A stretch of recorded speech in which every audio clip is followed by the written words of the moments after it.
एक लड़की जितना उम्र महज 16 साल था, वो लड़की थाने पहुंचती है। फोन से पूरी तरीके से लथपथ होती है वो लड़की।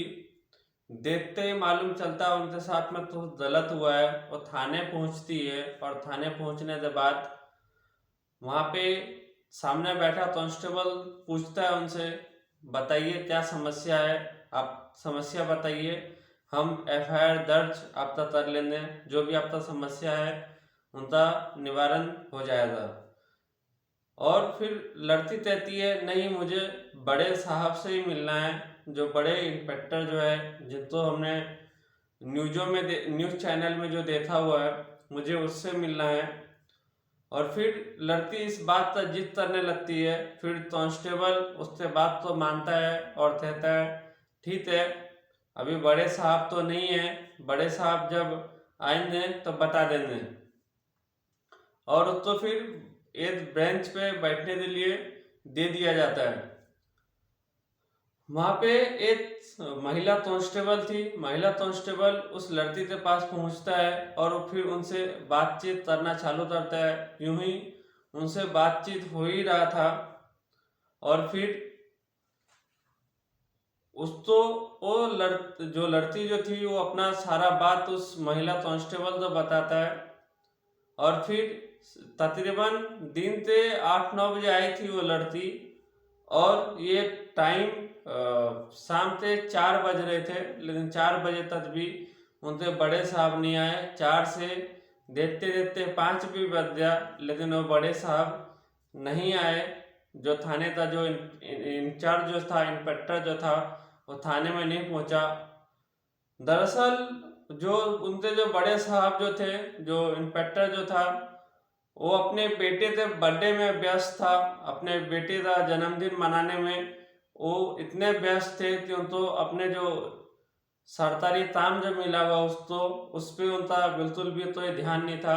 एक बार भी फोन करते थाने में ये जानने का प्रयास नहीं किया आखिरकार तो ये समस्या तो नहीं है, तो ये कंप्लेन तो नहीं आया है। और जो कांस्टेबल जो था वो भी ध्यान नहीं देता है। और फिर यूं ही ये मामला अगले दिन के लिए कहता है। लड़की तो कहता है, ठीक है, अगर बड़े साहब को बताना है। फिर एक बार कांस्टेबल उनसे पूछता है कि कुछ भी बात है तो बताइए, एफआईआर आपका दर्ज हो जाएगा, बाकी जो भी समस्या अगर हम लोग से निवारण हो सकता है या हम लोग से खत्म हो सकता है तो उनको करने का जरूर प्रयास किया जाएगा। लड़की फिर से वही एक ही जीत करते बैठी होती है, तो मुझे जो भी बताना है बड़े साहब से बताना है। फिर जो लड़की जो होती है वो वहाँ से निकलती है घर जाने के लिए। घर पहुँचती है और अपने जीजा जी के जो उनका बहन का जो घर था, ससुराल था, वहाँ पे पहुँचती है। और फिर उससे ठीक अगले दिन उस लड़की का डेड बॉडी एक तालाब के किनारे मिलता है। जब ये डेड बॉडी जब तालाब के किनारे मिलता है, फिर पुलिस को फ़ोन किया जाता है। और पुलिस को फ़ोन करने के बाद फिर वो देखता है कि ये तो वही लड़की है जो कल मेरे थाने में कंप्लेन दर्ज कराने आई थी। जो कांस्टेबल जो था वो पूरा सुन्न हो जाता है, हत्ता बत्ता हो जाता है। आखिरकार एक रात पहले और एक रात बाद में आखिर इनके साथ में क्या हुआ, जिनकी वजह से आज ये इस हालत में यहाँ पे मरी पड़ी हुई है।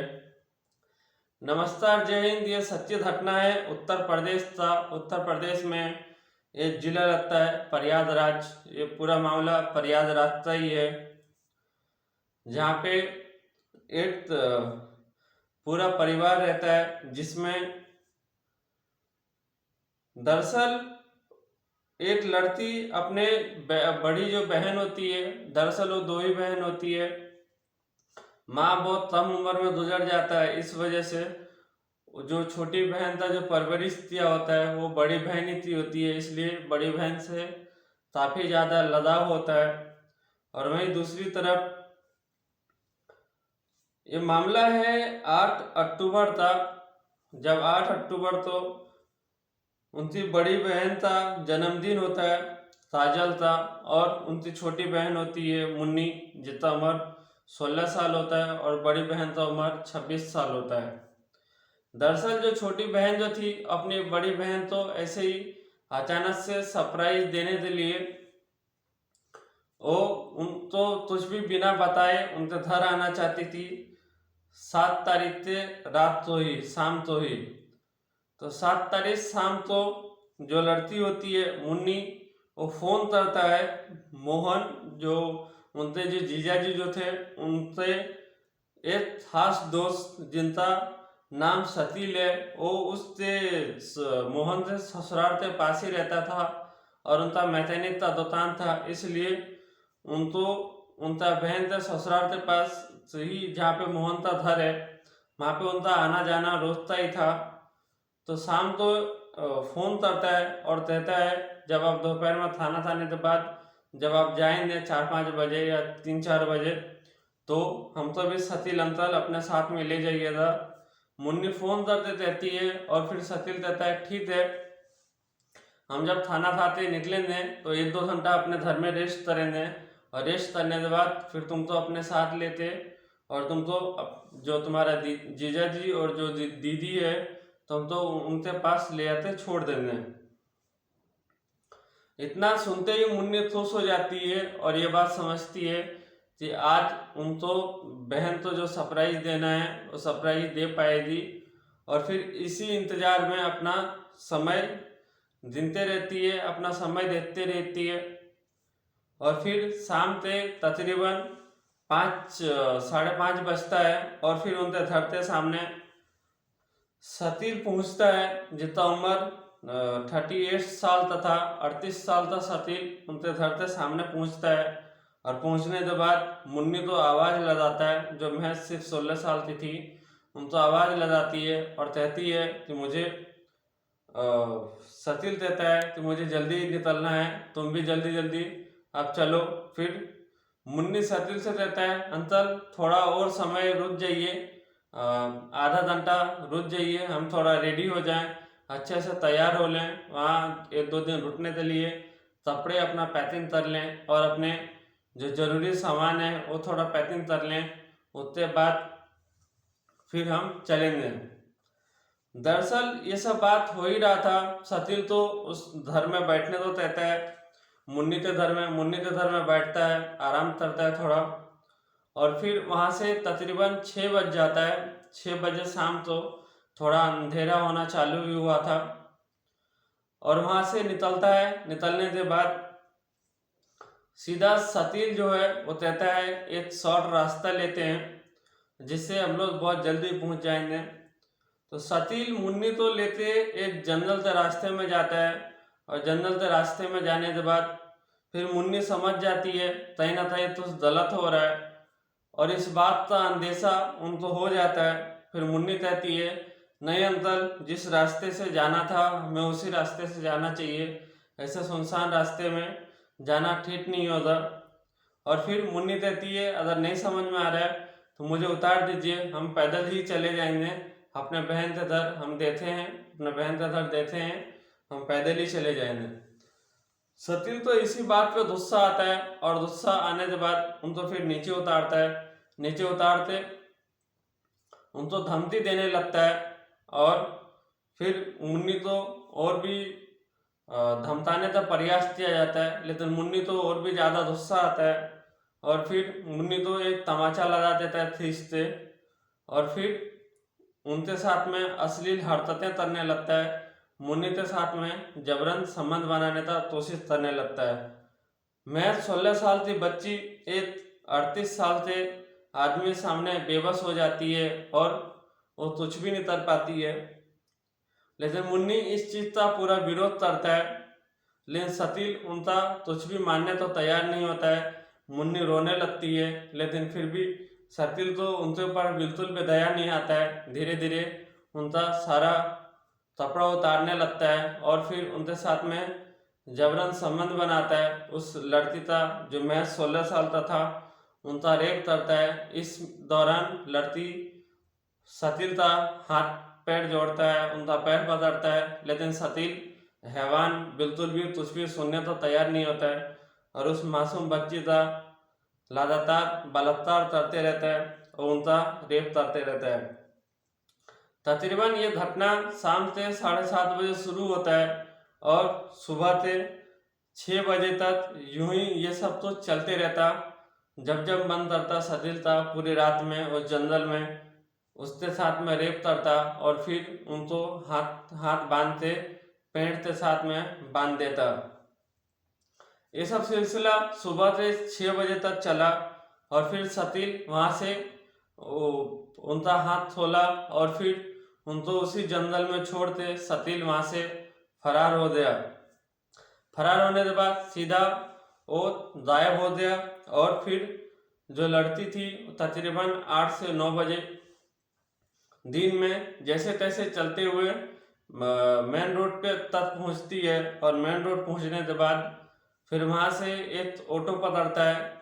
उनके पास ऑटो वाले तो देने के लिए किराया तक नहीं था, लेकिन ऑटो वाले भले इंसान थे, उनको पुलिस स्टेशन तक छोड़ देता है और छोड़ने के बाद फिर लड़की पुलिस थाने पहुंचती है और थाने पहुंचने के बाद जो सामने बैठा कांस्टेबल तो कहता है कि मुझे बड़े साहब से मिलना है, जो भी बताएंगे हम बड़े साहब तो ही बताएंगे, जो हमने आपको अभी जस्ट थोड़ी देर पहले आपको बताया वो सारा बातिया होता है। और फिर जो इंस्पेक्टर होता है वो अपने बेटे का बर्थडे में व्यस्त होता है, इस वजह से वो थाने नहीं पहुंचता है उस दिन।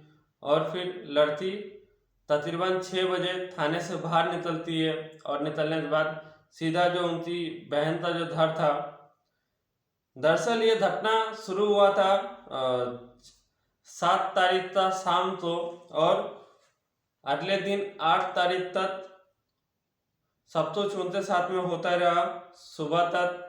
फिर अगले दिन 8 तारीख के शाम को वो अपने जीजा के घर पहुंचता है, लेकिन वहाँ पे उनकी बहन पहले से मौजूद नहीं होती है। वो एक शादी में पहुंची हुई होती है, ये शादी में गई हुई होती है, लेकिन उनका जीजा अकेले उस घर में मौजूद था। जब अकेली साली तो देखती है तो फिर साली उनसे सीधा आते लिपट जाता है और कहता है आपका जो दोस्त है उसने मेरे साथ में ऐसा ऐसा किया है, सारा बातियाँ बता देता है क्या था पूरा प्लानिंग, कैसे उनको अपनी बहन को सरप्राइज देना चाहती थी और तभी उनके साथ में एक पूरा दुर्घटना हुआ। ये सभी बात अभी मुन्नी अपने जीजा से लिपट मोहन से बता ही रहा था कि मोहन भी उनके साथ में फिर गंदी हरकतें करने लगता है। फिर मुन्नी कहती है आप भी ऐसे ही मेरे साथ में हरकत कर रहे हैं। मोहन कुछ भी सुनने तो तैयार नहीं होता है, वो अकेले था घर में, वो पहले से थोड़ा शराब पीते था, शराब के नशे में बिल्कुल भी ये भूल जाती है कि अभी मैं जो 16 साल की है और मोहन का उम्र 30 साल है, उससे तकरीबन आधे उम्र के बच्ची के साथ में वो भी हैवानियत करता है और तकरीबन पूरा रात करता है और सुबह के 3-4 बजे तक उनके साथ में हैवानियत होते रहता है मुन्नी के साथ में। मुन्नी एक दर्द से अभी उबरी तक नहीं थी और दूसरे दर्द के लिए उनको तड़पाया जा रहा था और उनको काफ़ी ज़्यादा तकलीफ दी जा रही थी। मुन्नी इन सब चीज़ों से बचने का पूरा प्रयास करता है, लेकिन अकेली लड़की बेबस होती है और कुछ भी नहीं कर पाती है। लड़की वहीं पे बेहोश हो जाती है और बेहोश होने के बाद मोहन पूरी तरह से डर जाता है और फिर उनका लड़की का गला घोटता है और घोटने के बाद सीधा अपने दोस्त सतिल को फोन करता है और कहता है कि जो तुमने किया था वो गलती मेरे से भी हो चुका है और अभी लड़की मर चुकी है। अब जरूरी है कि इस लड़की को कहीं ठिकाने लगाया जाए। तो दरअसल इन दोनों का प्लानिंग था मोहन और सतिल का कि उनको पानी में फेंका जाए, लेकिन उसको पानी में फेंकने के बजाय पानी से बाहर ही रह जाती है।